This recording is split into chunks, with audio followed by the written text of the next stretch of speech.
നേതൃത്വത്തെ ആക്രമിച്ച പാർട്ടിയെ തകർക്കാനുള്ള ശ്രമമാണ് മാധ്യമങ്ങൾ നടത്തുന്നതെന്ന് CPM കേന്ദ്ര കമ്മിറ്റി അംഗം EP ജയരാജൻ. പാർട്ടിയെ തകർക്കാൻ ഏറ്റവും ഫലവത്തായ മാർഗം മോശമായി ചിത്രീകരിക്കുക എന്നുള്ളതിനാലാണ് അത്തരം ശ്രമങ്ങൾ നടത്തുന്നതെന്നും EP പറഞ്ഞു. കണ്ണപുരത്ത് CPM പാപ്പിനിശ്ശേരി ഏരിയ സമ്മേളനത്തിന്റെ പ്രതിനിധി സമ്മേളനം ഉദ്ഘാടനം ചെയ്യുകയായിരുന്നു അദ്ദേഹം. കേന്ദ്ര സർക്കാർ രാജ്യത്ത് വർഗീയ വിദ്വേഷം കൂടുതൽ ശക്തിപ്പെടുത്തുകയാണ്. കോർപ്പറേറ്റുകൾക്ക് സംരക്ഷണം നൽകുകയാണ് ചെയ്യുന്നത്. കേരളത്തിലെ കമ്മ്യൂണിസ്റ്റ് പാർട്ടി നേതൃത്വത്തെ ആക്രമിച്ച പാർട്ടിയെ തകർക്കാനുള്ള ശ്രമമാണ് ഒരു വിഭാഗം നടത്തുന്നത്. മാധ്യമങ്ങൾക്ക് പണം നൽകി വ്യാജ വാർത്തകൾ പ്രചരിപ്പിക്കുകയാണ്.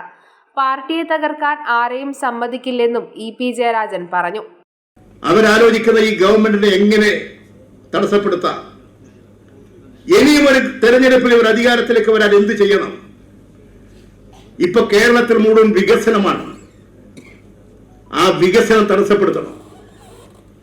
വികസനം മുടക്കാൻ കേന്ദ്ര ഗവൺമെന്റ് ഉപയോഗപ്പെടുത്തിക്കൊണ്ട് കേരളത്തിന് അർഹതപ്പെട്ട ഒരു ആനുകൂല്യങ്ങളും നൽകാതിരിക്കുകയാണ്. അതിനുവേണ്ടി ഇന്ന് വാർത്താ മാധ്യമങ്ങളെ പൂർണ്ണമായി ഉപയോഗിക്കുകയാണ്. പണം കൊടുത്ത് പ്ലാൻ ചെയ്ത് നടത്തുകയാണ്. വലിയ ആഴത്തിലുണ്ടതിന്റെ പേര്. തീർച്ചയായും ഇത് മനസ്സിലാക്കി ഉയർന്ന് പ്രവർത്തിക്കേണ്ടതുണ്ട്. ഈ ഉയർന്ന് പ്രവർത്തിക്കുന്നതിലേക്കാണ് നമ്മുടെ പാർട്ടി സഖാക്കൾ കേന്ദ്രീകരിക്കേണ്ടത്. പാർട്ടിയെ തകർക്കാൻ ഒരാളെയും അനുവദിക്കില്ല. പാർട്ടിക്കകത്ത് വിമർശനങ്ങളാകാം, തെറ്റുകൾ ചൂണ്ടിക്കാണിക്കാം. പക്ഷേ തെറ്റുകൾ ചൂണ്ടിക്കാണിക്കലല്ല, പാർട്ടിയെ തകർക്കലാണ്. അതിനുവേണ്ടി വാർത്തകൾ ഉണ്ടാക്കുകയാണ്, വാർത്തകൾ ഉണ്ടാക്കി പ്രചരിപ്പിക്കുകയാണ്. അതിന്റെ വലിയൊരു ശൃംഖലയാണ് ഇന്ന് പ്രവർത്തിച്ചുകൊണ്ടിരിക്കുന്നത്. അപ്പൊ ഈ കാര്യങ്ങൾ മനസ്സിലാക്കി പാർട്ടിയെ കാത്തു സൂക്ഷിക്കണം. കേരളത്തിലെ പാർട്ടി തകർന്നാൽ പിന്നെ ഇന്ത്യയിൽ മറ്റെന്തുണ്ട്? കേരളത്തിൽ കമ്മ്യൂണിസ്റ്റ് പാർട്ടി മാർക്സിസ്റ്റ് തകർന്നാൽ കേരളം എന്താകും?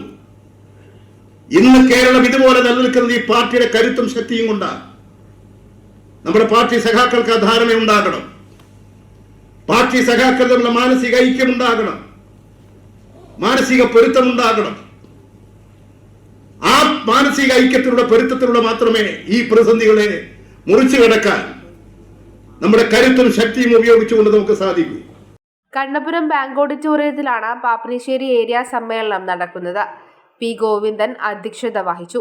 Dr. V. Sivadasan MP, MLA മാരായ KV സുമേഷ്, M. വിജിൻ, സംസ്ഥാന കമ്മിറ്റി അംഗം TV Rajesh, TK Govindan, PV Gopinath, P. Purushothaman, K. Santhosh, K. Padmanabhan, KP Rajan, KV Sreedharan, N. Sreedharan, PP Shajar, T. ചന്ദ്രൻ, V. വിനോദ് തുടങ്ങിയവർ സംബന്ധിച്ചു. News bureau, Pazhayangadi.